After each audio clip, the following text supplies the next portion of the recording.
Hi. I read a story the other day. It was about a minister who grew up in rural America. And she tells a story of going to church, a little Methodist church in this rural town. And at the back of the church are two stained glass windows. And as a small 4-year-old girl, she would stand on the pew with her hands on the back of the pew, looking and staring at these two stained glass windows during the sermon. The one on the left was a depiction of Jesus in the Garden of Gethsemane. On his face is this anguished, painful look. Falling down his cheek is this tear of blood, blood red. And he's kneeling in the garden. Pain, anguish, despair. The right hand stained glass window is one of what we call the Ascension. It's Jesus with this peaceful, joyful look, staring into heaven, hands by his side, feet off the ground as he's floating in the clouds. This little girl used to look at these two windows, and the two questions she constantly asked herself was, who cries tears of blood? What does that mean?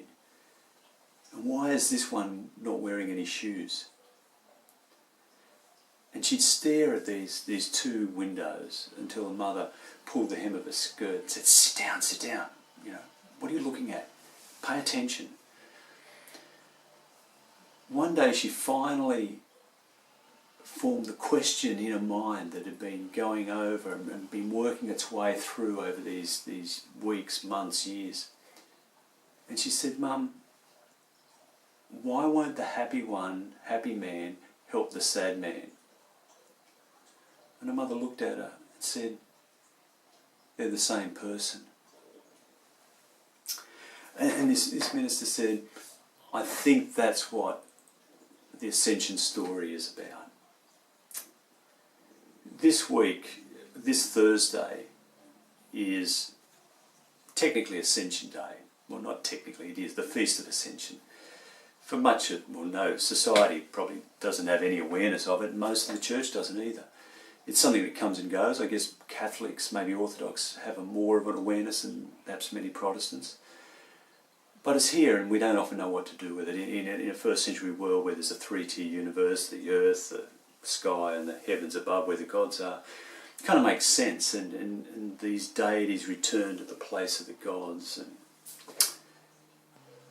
it doesn't quite make sense in our Enlightenment, world. And so we dismiss it, or we ask the question, why, what, how? In the story from Acts 1 to 11, Jesus is with the disciples for the last time. And they're talking, and the disciples say, Lord, is this the time when the kingdom of Israel will be restored? Is it now? Jesus' response is, it's not for you to know the times or the hours. God alone knows. For the disciples, though, it's a key question. And not just for that circle, that group of people in Jesus' time, around Jesus, but for Luke's disciples 2 or 3 generations later, in the 80s of that first century, when life is hard, nothing seems to have changed. Is Jesus coming? What's happening? Is this the time when your kingdom, the reign of God, the kingdom of Israel will be restored? See, at the beginning of Luke's Gospel, Jesus preaches this sermon. I've come to preach good news to the poor, release of the captives, recovery of sight to the blind, the prisoners to go free. In his words and his preaching, his teaching, his life, his actions, he witnesses to this reign of God which is present. The kingdom, the reign of God is here, is at hand, is around you. It's made real in what he does and his healings and his engagement with people. And the disciples want to know if this is the time, is this the moment? For them, is this the moment when the oppressed will be released from the oppressive reign and rule of the Romans? Is this the time when prisoners will be restored? Political prisoners and other prisoners.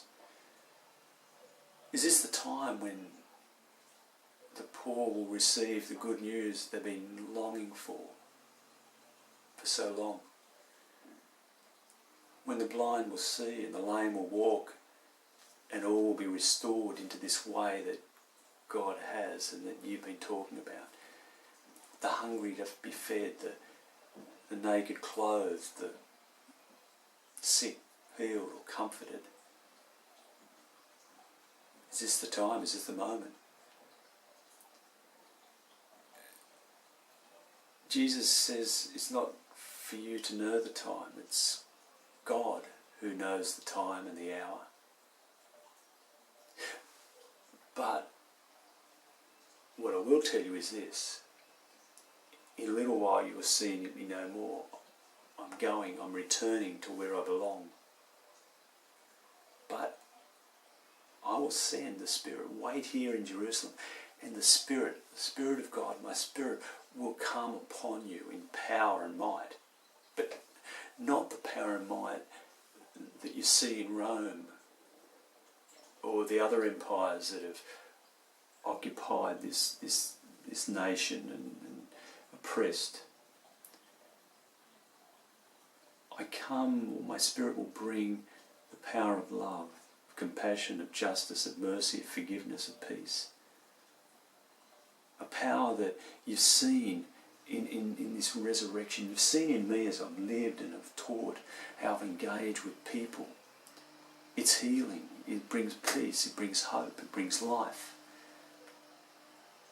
It's the power of resurrection to bring life out of death and renew. That's the power that's going to come upon you, the power of the Spirit. And when it does, you will be my witnesses in Jerusalem, in Judea, Samaria, and to the ends of the earth. You will witness to my reign, to this reign of God all around you. You will be the witnesses to who I am and what I've done. You've seen in me the face of God, and you'll be witnesses to that experience. And as you witness, and as you talk and live and act, the kingdom, the reign of God will be made real in the life of the world.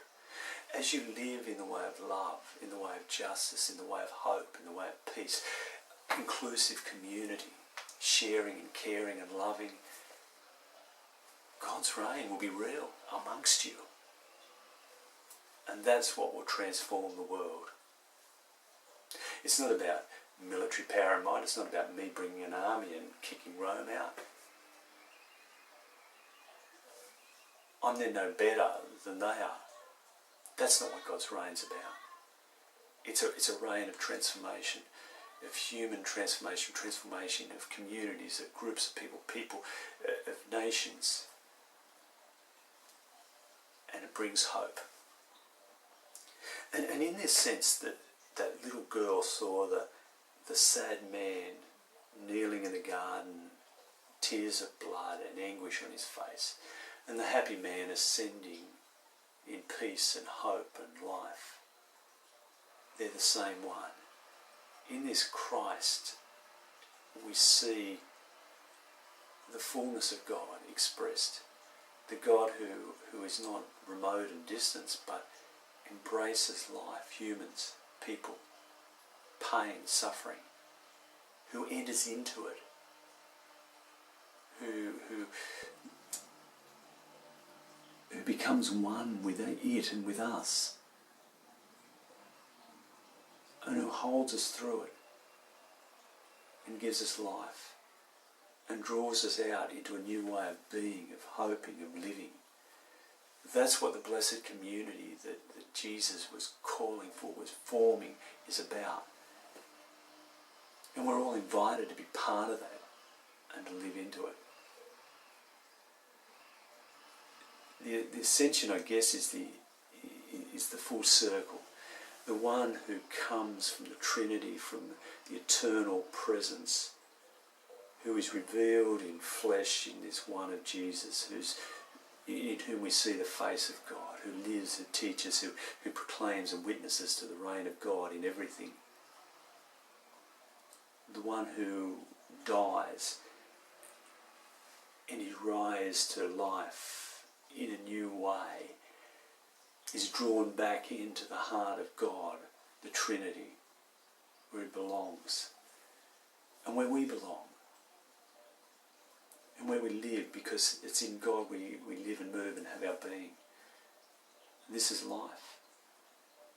Maybe in our COVID-19 world, this could be one of the things we're learning.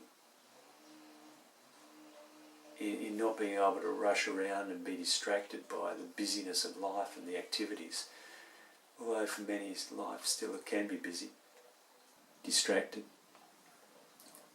There is time to stop and listen, to see the world and to see people,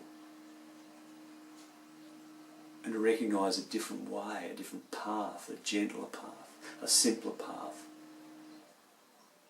a communal path, walking together in this way of Christ. People of God, people of love and hope.